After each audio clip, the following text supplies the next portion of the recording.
जी हाँ, आपको बता दें कि भारतीय सेना के अदम्य साहस और शौर्य की गाथा से जुड़ी हुई आज ये खबर हम आपके लिए लेकर के आए हैं, जिसे आप, हम और पूरा देश सलाम करता है।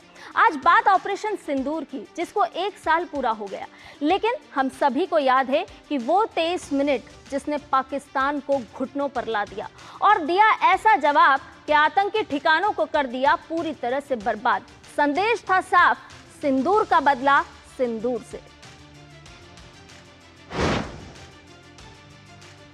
तो आज 1 साल हुआ है भारत के ऑपरेशन सिंदूर को। ऑपरेशन सिंदूर का 1 साल और पाक को धो डाला था भारतीय सेना ने। इसीलिए हम आज याद कर रहे हैं भारतीय सेना के अदम्य साहस को। हम सब कर रहे हैं सलाम भारतीय सेना को। जवाब से किस तरह से पाक हिल उठा था, बौखला गया था, और वो मात्र 23 मिनट, उन 23 मिनट में 9 आतंकी ठिकानों को नस्त नाबूद करने का काम भारतीय सेना ने किया था।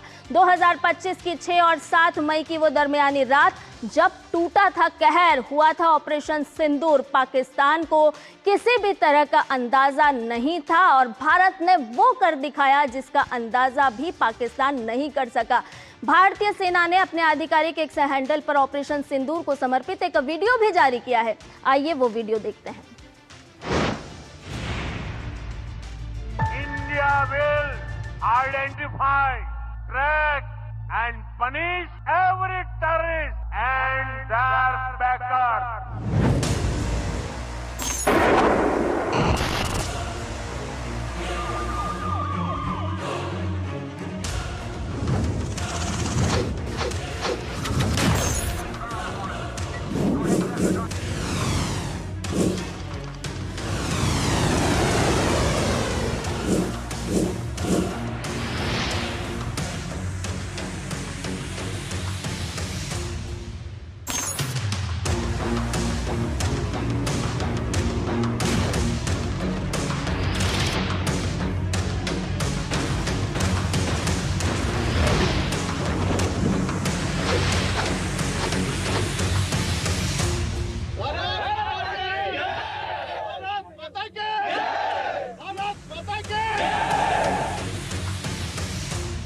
टेरर और टॉक एक साथ नहीं हो सकते।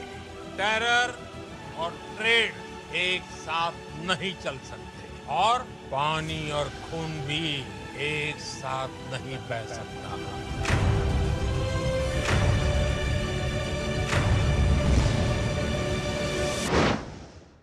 तो प्रधानमंत्री नरेंद्र मोदी ने साफ तौर पर कहा था कि टेरर और टॉक एक साथ नहीं हो सकता और साथ ही साथ पानी और खून एक साथ नहीं बह सकते। प्रधानमंत्री नरेंद्र मोदी ने 2025 में भारतीय सशस्त्र बलों द्वारा की गई निर्णायक सैन्य कार्रवाई ऑपरेशन सिंदूर 1 साल पूरे होने पर आज सोशल मीडिया प्लेटफॉर्म एक्स पर अपनी प्रोफाइल पिक्चर यानी कि डीपी भी बदली है।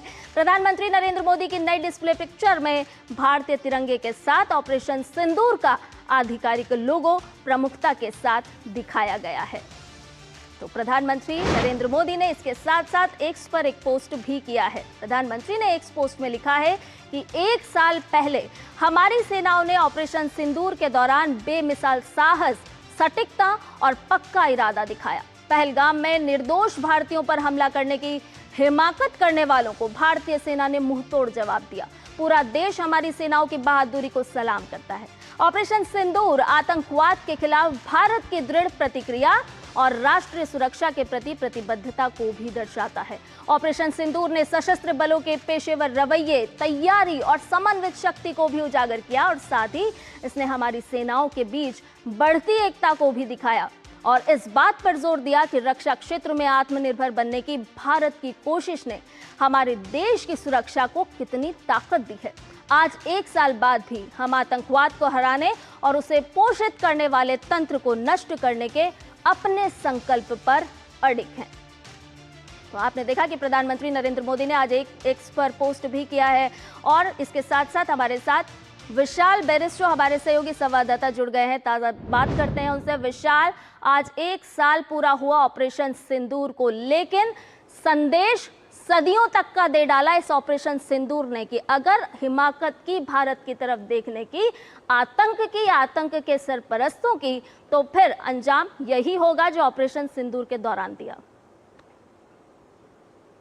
बिल्कुल संध्या, आपने अभी बताया दर्शकों को कि 27 मिनट का एयर ऑपरेशन था और 27 मिनट के बारे में मैं आपको बताना चाहूँगा कि इंडिया ने इंटीग्रेटेड एयर डिफेंस और कंट्रोल सिस्टम बनाया, जिसके तहत जो हमारे एयरफोर्स कमांडर्स थे वो रियल टाइम में पूरा वेस्टर्न सेक्टर को देख पा रहे थे, किस तरह से अटैक हम कर रहे हैं, नॉर्दर्न सेक्टर को वो देख पा रहे थे रियल टाइम में, और किस तरह से हमने आतंकियों के ठिकानों को नेस्त नाबूद किया, चाहे वो मुरीदके में हो, चाहे वो बहावलपुर में हो, चाहे वो कुटले में हो, और चाहे वो नूर खान उनका एयरबेस हो जहां से वो काउंटर अटैक करेंगे।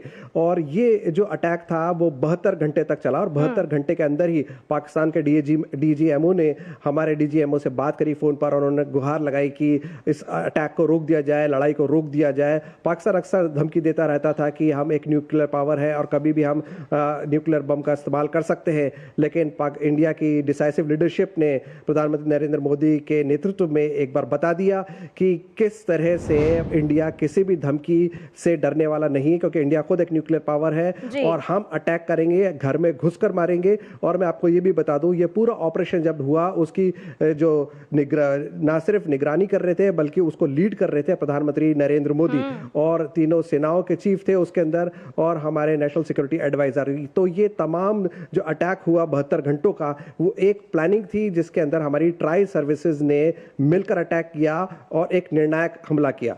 निश्चित तौर पर विशाल, और इसके साथ साथ ये भी देखना होगा कि लगातार हम देख रहे हैं कि रक्षा बजट में किस तरह से बढ़ोतरी की जा रही है, और यही आत्मनिर्भर भारत और आधुनिक भारत, या कहें कि बदले हुए भारत की सशक्त तस्वीर है। बहुत बहुत शुक्रिया विशाल, तमाम जानकारी हमसे साझा करने और न्यूज